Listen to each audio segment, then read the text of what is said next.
Nag-flex na ako akong chocolate, guys. Ano ni siya, pasalubong galing sa Libya. Ayan, oh. Dako kay siya. Mag-istorya tabi kay gibati ko kami nga ba. Kanang usahay bitaw kanang katong night time na mingawon bitaw ko sa akong partner nya karon. I-text na ko yung mga anak kay murag feeling na ko murag kanang inig mo text ko sa iya sa ilaha murag mais bitaw ang kamingaw. So kagaya kanina gi-text na ko sila kay murag basta tapos ingon pud nila sa ako na samtang naiisip ko sila, naiisip din pala ako nila. Alam mo yung ano, parang tawag doon, mental telepathy or ano bang tawag doon. Oh, kasi pag mingon ko, hala, kumusta naman mo?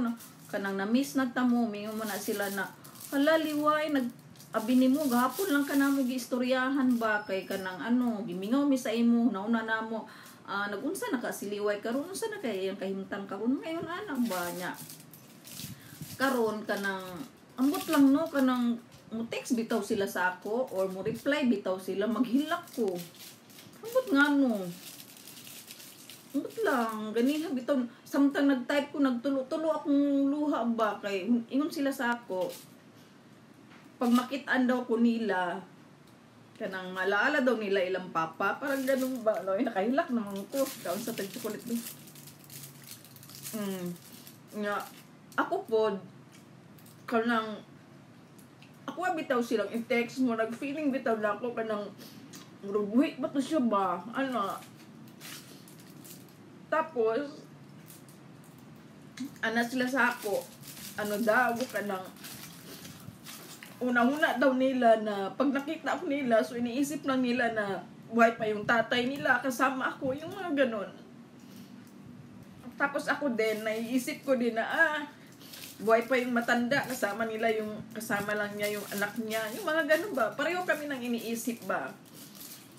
Tapos sa tuwing nagte-text kami sa isa't isa, yun, nag-iiyakan kami para kaming mga ano, para kaming mga, ewan, sabi nila gusto nilang pumunta, kaya lang siyempre mga business woman sila, businessman, so busy sila doon, so wala silang time na magstay dito sa Pilipinas. Parang gano'n. Dugay-dugay namin magkita. Bamot lang. Basta kada text ginamo kay samtang maghilak jud ko. Ambot na kamingaw or unsa ba?